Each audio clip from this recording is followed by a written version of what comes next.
Hi, இன்றைக்கி நம்ம த passive voice பார்க்கலாம். ஓகே, பேசிவ் வாய்ஸ் நம்ம ஃபஸ்ட்டு வாய்ஸ்னு என்னென்னு பார்ப்போம். அதாவது பேசிவ் வாய்ஸில் இருக்கிற வாய்ஸ்க்கு மீனிங். ஜென்ரலாக நம்ம வாய்ஸ்னால் ஒரு சவுண்டை மென்ஷன் பண்ணோம். அதாவது ஹியூமன் பீயிங்ஸோட அந்த ஸ்பீச் சவுண்டை நம்ம வாய்ஸ்ன்னு சொல்லுவோம்.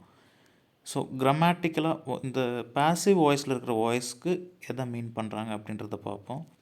Voice is a grammatical category that applies to verbs. இதுதான் ரொம்ப முக்கியம். அது வேர்பு மட்டும்தான் குறிக்கும். Voice in English expresses the relationship of the subject to the action.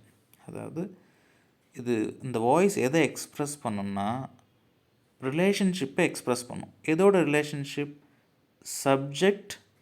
சப்ஜெக்ட்க்கும் அப்புறம் அது கூட இருக்கிற ஆக்ஷனுக்கும் உள்ள ரிலேஷன்ஷிப்பை தான் இந்த வாய்ஸ் காட்டும். So voice has 2 values. வாய்ஸ்க்கு 2 வேல்யூ இருக்குது. சரி, வாய்ஸ்னாவே அது வேர்பை மென்ஷன் பண்ணுறது. வேர்ப் எந்த வாய்ஸில் இருக்குன்ற மாதிரி தான் அது. ஆக்டிவ் அண்ட் பேசிவ்னு இருக்குது, 2 இருக்குது, 2 வேல்யூஸ் இருக்குது அதுக்கு. அதாவது ஆக்டிவில் the subject does the action. ஒரு சென்டென்ஸில் இருக்கிற சப்ஜெக்ட் அந்த செயலை செஞ்சால் அது அந்த வேர்ப் ஆக்டிவில் இருக்குது அப்படின்னு அர்த்தம். The subject receives the action. ஆக்ஷன்னா அந்த ஆக்ஷனை ரிசீவ் பண்ணிக்குது. அந்த ரிசீவ் பண்ணுற ஆக்ஷனாக இருந்தால் அது passive. So this is about the voice. இந்த வாய்ஸ் பேசிவ் வாய்ஸில் இருக்கிற வாய்ஸ்க்கு மீனிங். ஓகே, ஜென்ரலாக நம்ம பேசிவ் வாய்ஸ்னால் என்ன, சென்டென்ஸ் ஜென்ரலாக எப்படி இருக்கும், எப்படி இருந்தால் பேசிவ் வாய்ஸ், எப்படி இருந்தால் ஆக்டிவ் வாய்ஸ் அப்படின்றத நம்ம இப்போ டீட்டெயிலாக பார்ப்போம். A sentence generally begins with the performer of the action. So ஜென்ரலாகவே ஒரு சென்டென்ஸ் எதில் பிகின் பண்ணோன்னா ஒரு பர்ஃபார்மர் ஆஃப் தி ஆக்ஷன். சரிங்களா? பர்ஃபார்மர் ஆஃப் தி ஆக்ஷன்னா என்ன? அந்த செயலை செய்யக்கூடிய நபர் எங்கே இருப்பார்? சென்டென்ஸோட ஸ்டார்டிங்கில் இருப்பார். தென் த வேர்ப், அது தொடர்ந்து வேர்ப் வரும். தென் தி ஆப்ஜெக்ட் ஒரு பர்சன், அதை தொடர்ந்து ஒரு ஆப்ஜெக்ட் வரும், அப்புறம் ஒரு பர்சனும் வரலாம். That the action is performed on. So ஆப்ஜெக்ட்ன்றது அந்த ஆக்ஷன் யார் மேலே இருக்குதோ அதுதான் object. This is called active sentence. Sir ஒரு எக்ஸாம்பிள் பார்ப்போம். இப்போ பாருங்கள், ஜேம்ஸ் ரோட் அ லெட்டர். இதில் ஜேம்ஸ் தான் சப்ஜெக்ட், ஜேம்ஸ் தான் எழுதுறாரு. ஸோ அவர் தான் பர்ஃபார்மர் ஆஃப் தி ஆக்ஷன், அவர் தான் சப்ஜெக்ட்னு சொல்லுவோம் நம்ம.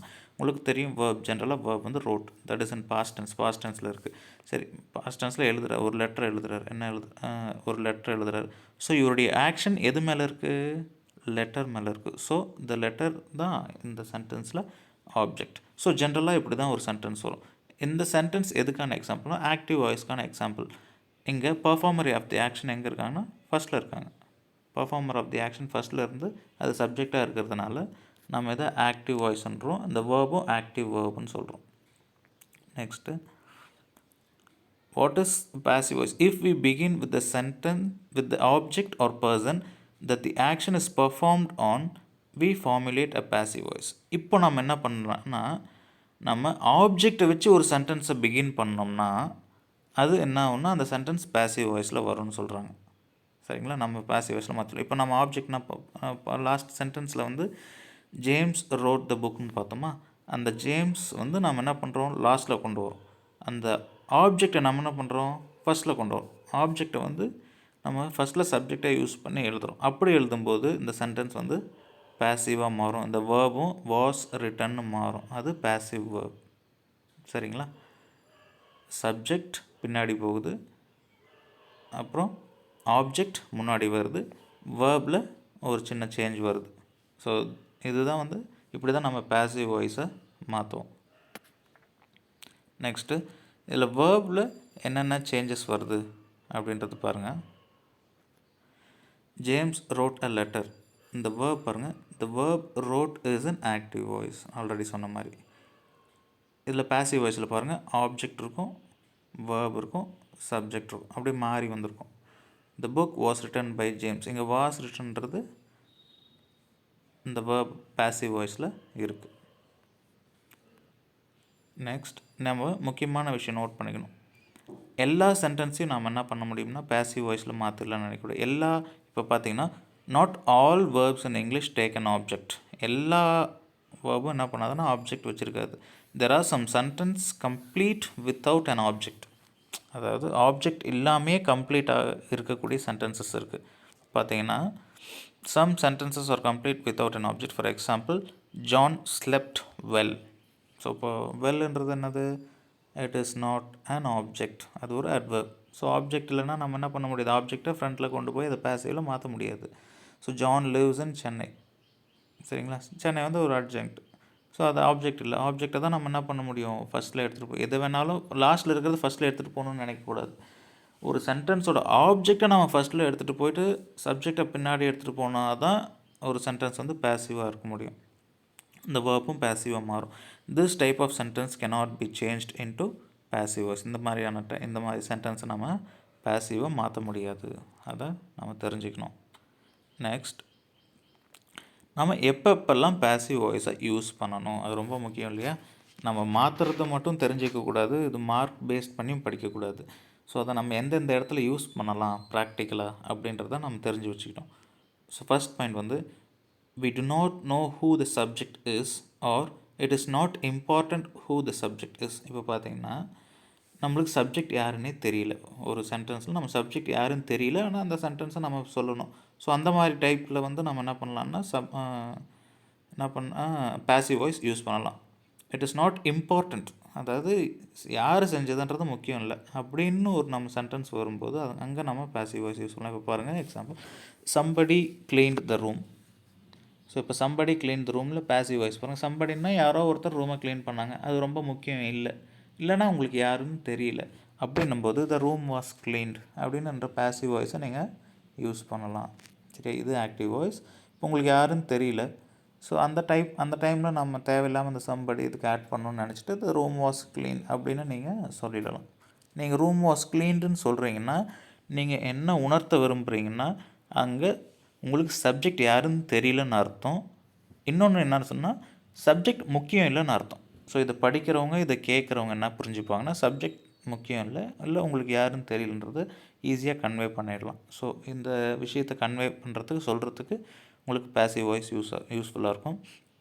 செகண்ட் பார்த்தீங்கன்னா, when it is obvious to the listener or the reader who the subject is because it is the person who usually does it. அதாவது ஜென்ரலாக இவங்க தான் செய்வாங்கன்னு எல்லாருக்குமே தெரியும்.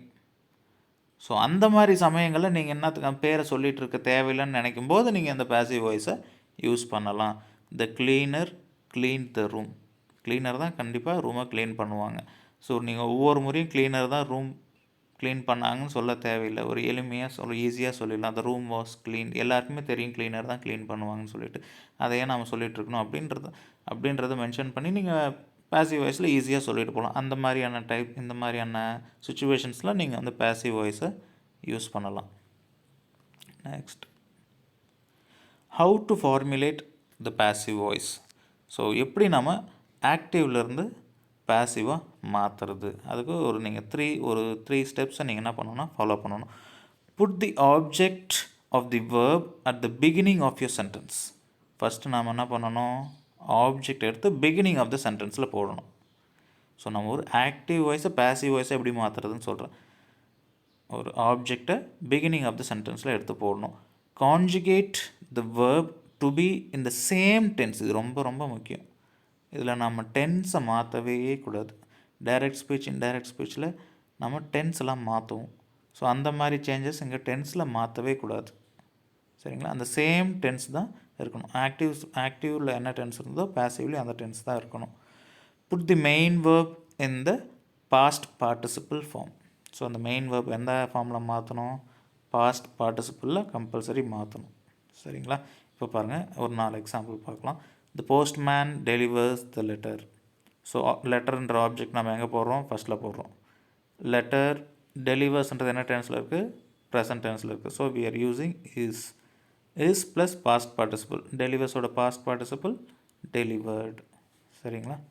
இப்போது லெட்டர் யார் டெலிவர் பண்ணுவா, போஸ்ட்மேன் தான் டெலிவர் பண்ணுவான். எல்லாருக்குமே தெரிஞ்சது தான். அதை நீங்கள் மென்ஷன் பண்ண தேவையில்லைன்னா விட்டுடலாம். பண்ணாலும் தப்பு இல்லை, பண்ண வேணான்னு நினச்சாலும் தப்பு இல்லை. சரியா? இது கம்பல்சரியாக போடணும் அப்படின்ற ரூல் கிடையாது. நீங்கள் விருப்பப்பட்டால் மென்ஷன் பண்ணலாம். அதே மாதிரி வேறு டென்ஸில் பாருங்கள். The postman delivered the letter. சரிங்களா. இது பாஸ்ட் டென்ஸில் இருக்குது. So we are using was. இங்கே பாருங்கள் ப்ரெசன்ட் கண்டினியூஸில் இருக்குது. The decorator is painting my room. Decorator என்ன பண்ணுறாரு, ரூமை பெயிண்ட் பண்ணிட்டுருக்காரு. It is in continuous sentence. இப்போ பாருங்கள் மை ரூம் முன்னாடி போகுது இந்த பாசிவ் வாய்ஸில். My room is being painted. இதில் sorry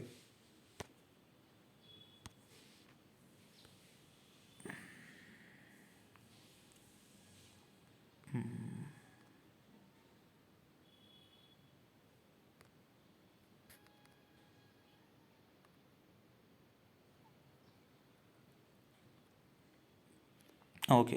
my room is being painted. So இந்த கண்டினியூஸ் டென்ஸில் நீங்கள் இஸ் பீயிங் போடணும். இதே பாஸ்ட் கண்டினியூஸாக இருந்தால் வாஸ் பீயிங் போடுவீங்க. Someone stole the money. சரிங்களா.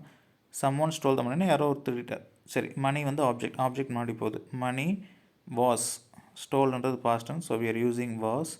Stolon past participle. ஸ்டோலோட பாஸ்ட் பார்ட்டிசிபிள் வந்து ஸ்டோலன். பெயிண்டிங்கோட பாஸ்ட் பார்ட்டிசிபிள் பெயிண்டட். சரிங்களா. நெக்ஸ்ட். ஸோ நம்ம இதில் ஒரு முக்கியமான விஷயம் என்ன ஞாபகம் வச்சுக்கணுன்னா, if you want to mention the subject இந்த பேசிவ் சென்டென்ஸ் யூஸ் பை. சரிங்களா. நம்ம பேசிவ் நான் ஆல்ரெடி சொன்ன மாதிரி ஒரு பேசிவ் சென்டென்ஸில் நம்ம பர்ஃபார்மர் ஆஃப் தி ஆக்ஷனை மென்ஷன் பண்ணணும் அப்படின்னு நினச்சோம்னா நம்ம பை யூஸ் பண்ணிடலாம். சரிங்களா. பை யூஸ் பண்ணி லாஸ்ட்டில் போட்டுக்கலாம். அது யூஸ் பண்ணணும் பண்ணக்கூடாது அப்படின்ற எந்த கம்பல்ஷனும் இல்லை. நீங்கள் விருப்பப்பட்டால் பண்ணலாம், விருப்பம் இல்லைன்னா பண்ண தேவையில்லை.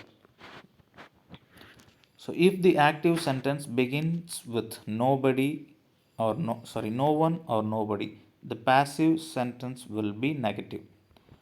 No one turned on the light. So ஒரு எக்ஸாம்பிள் பாருங்கள். no one turned on the light அப்படின்றது ஒரு ஆக்டிவ் வாய்ஸ். அது நம்ம பாசிவாக மாற்றும்போது பாருங்கள், லைட் ஆப்ஜெக்ட் முன்னாடி கொண்டு போயிடும். the light was not turned on. சரிங்களா.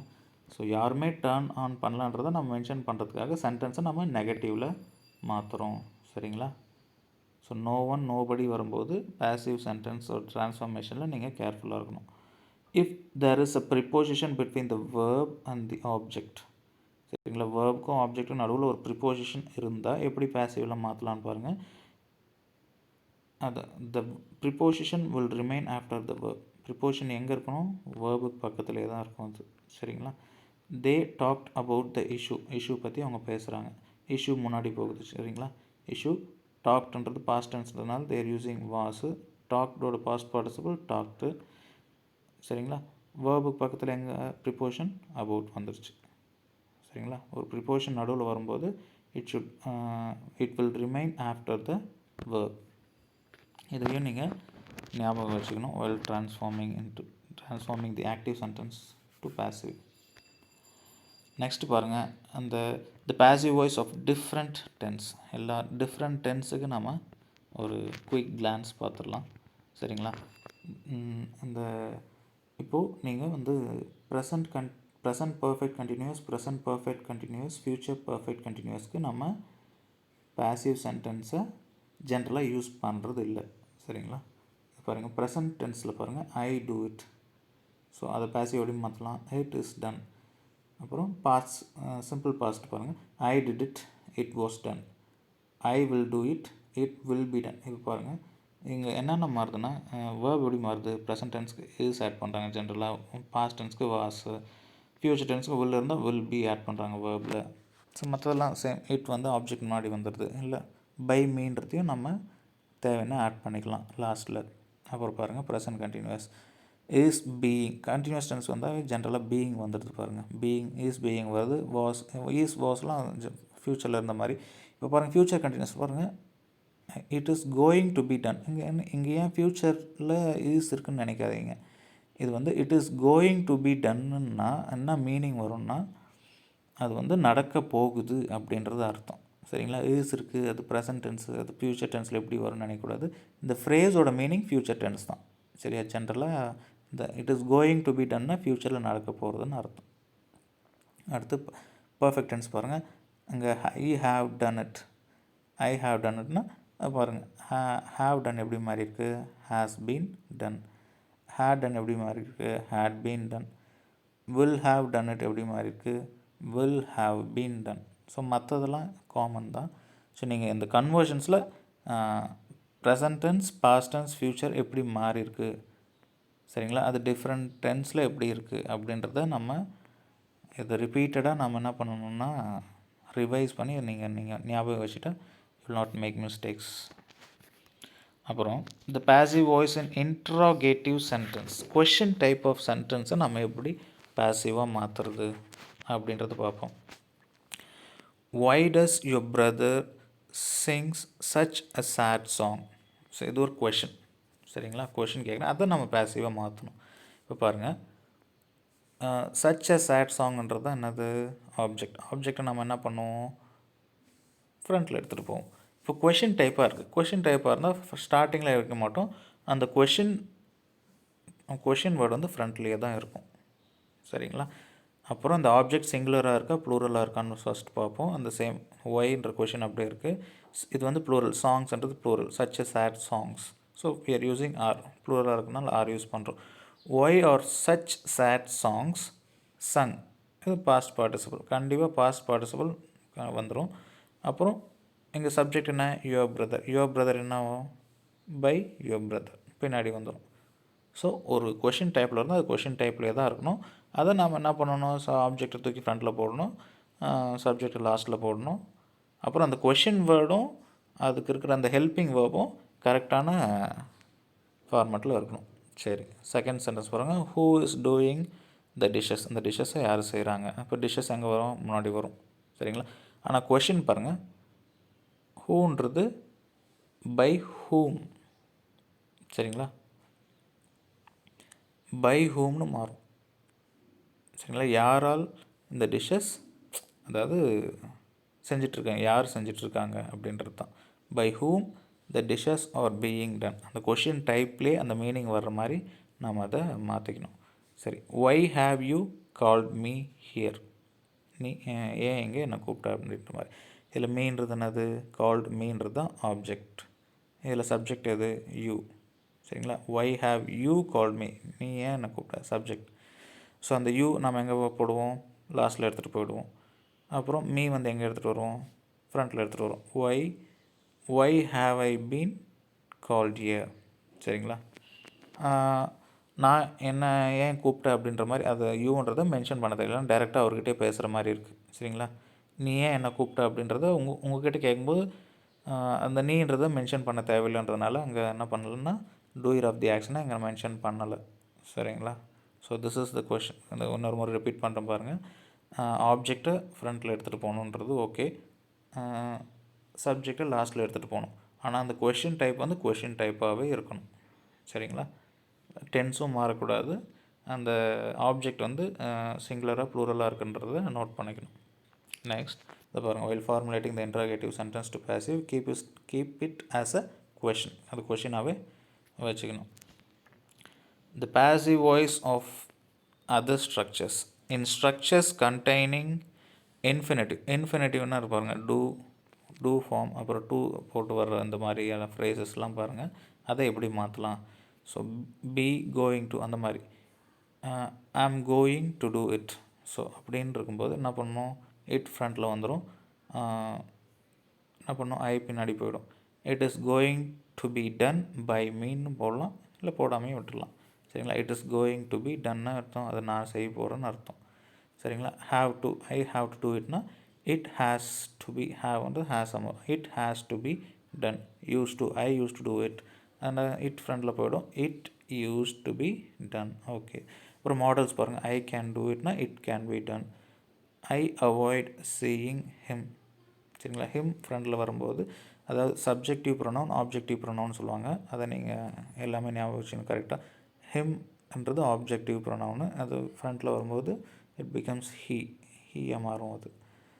டோன்ட் மைண்ட், இந்த சென்டென்ஸ் பாருங்கள். I don't mind teaching her, அப்போ டீச்சிங் ஹர்ன்றது சப்ஜெக்ட் வந்தால் she doesn't mind being thought, சரிங்களா. இப்போது கண்டினியூஸ் டென்ஸ் வந்தாவே நம்ம என்ன பண்ணோம், பீயிங் யூஸ் பண்ணுவோம். ஸோ இந்த மாதிரி அந்த டென்ஸில் என்ன சேஞ்ச் ஆகுது அப்படின்றதையும் நம்ம டீட்டெயிலாக பார்த்துக்கணும். பாசிவ் வாய்ஸ் என்ன, காம்பவுண்ட் சென்டென்ஸ். காம்பவுண்ட் சென்டென்ஸ் என்ன, 2 கிளாஸு ஒரு கன்ஜங்ஷனால் கனெக்ட் பண்ணியிருக்கோம். Complete sentence.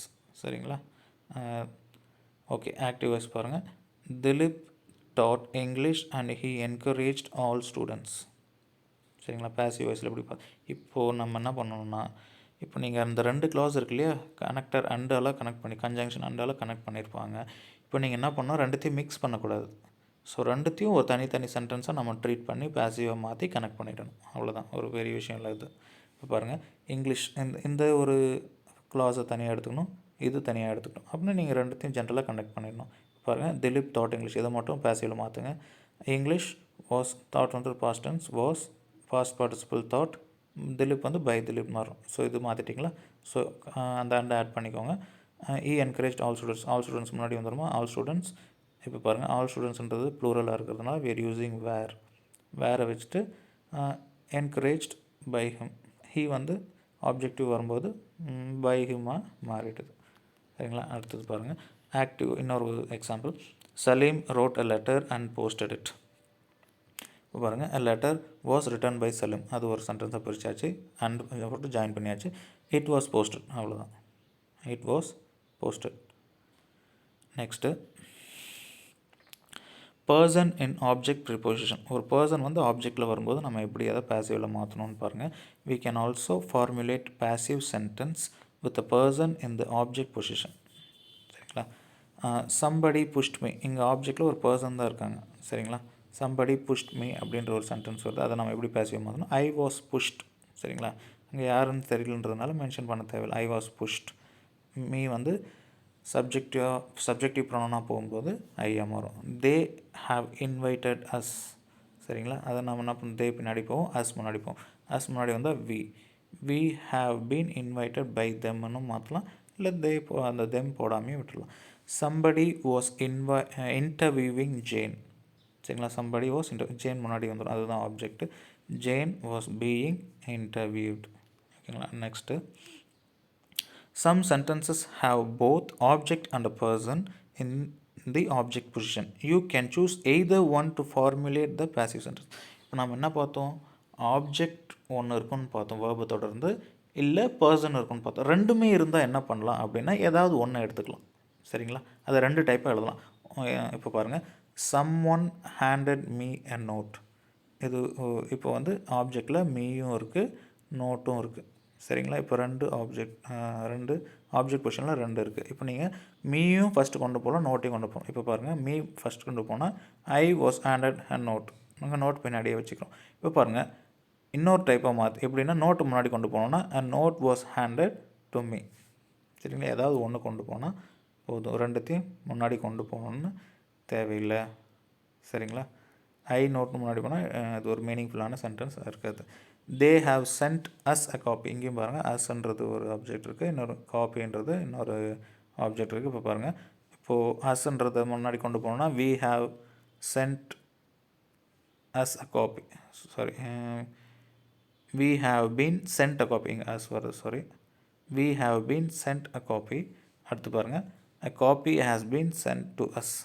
சரிங்களா? இந்த மாதிரி மாற்றலாம். இங்கே அஸ் வராது, அதை நோட் பண்ணிக்கோங்க. Next, okay. ஸோ இப்போ வந்து ஒரு டைப் ஆஃப் சென்டென்ஸை நம்ம இது வரைக்கும் பார்த்துருக்கோம். சரிங்களா? இதில் முக்கியமான விஷயம் என்னென்னா, நம்ம எந்த விஷயத்தில் கன்ஃபியூஸ் ஆகணும்னா, ஒரு ஆப்ஜெக்ட் கொடுக்குற இடத்துல வந்து ப்ரிப்போசிஷனோ ஒரு அட்ஜெக்டோ கொடுத்துட்டு அது வந்து உங்களை கன்ஃபியூஸ் பண்ண வைக்கலாம்.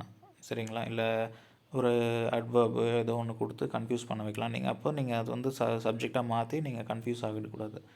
ஆப்ஜெக்ட் எதுன்றதை நீங்கள் கிளியராக வந்து ஒரு ஆக்டிவ் சென்டென்ஸில் தெரிஞ்சுக்கிட்டால் ஈஸியாக பேசிவ்க்கு மாற்றிடலாம். ஸோ ஆப்ஜெக்ட் எதுவாக இருக்கும், ஒரு வேர்போடைய ஆக்ஷன் எதை டுவர்ட்ஸ் எது இருக்கோ, சரிங்களா, அதுதான் ஆப்ஜெக்டாக இருக்கும். சரிங்களா? அந்த ஆப்ஜெக்ட் எதுன்றதை கரெக்டாக கண்டுபிடிச்சின்னா நீங்கள் ஈஸியாக அந்த ஆப்ஜெக்டை சப்ஜெக்ட் பொசிஷன் கொண்டு போய் அந்த பேசிவ் வாய்ஸில் மாற்றிடலாம். அதுவும் இல்லாமல் அப்புறம் அந்த டென்ஸ்க்கு எந்தெந்த சேஞ்சஸ் வரணும், இன்னொன்று சப்ஜெக்டிவ் ப்ரொனவுன் ஆப்ஜெக்டிவ் ப்ரொனவுன் மாற்றி போடும்போது அந்த சேஞ்சஸ் கரெக்டாக இருந்தால் நீங்கள் அந்த ஆக்டிவ் அண்ட் பேசிவில் கிளியராக எல்லாத்தையும் ஒர்க் அவுட் பண்ணிடலாம். நெக்ஸ்ட் வீடியோ வந்து நான் நிறைய எக்ஸசைசஸ் மட்டுமே சால்வ் பண்ணி உங்களுக்கு ஒரு வீடியோ போடுறேன். தேங்க்யூ.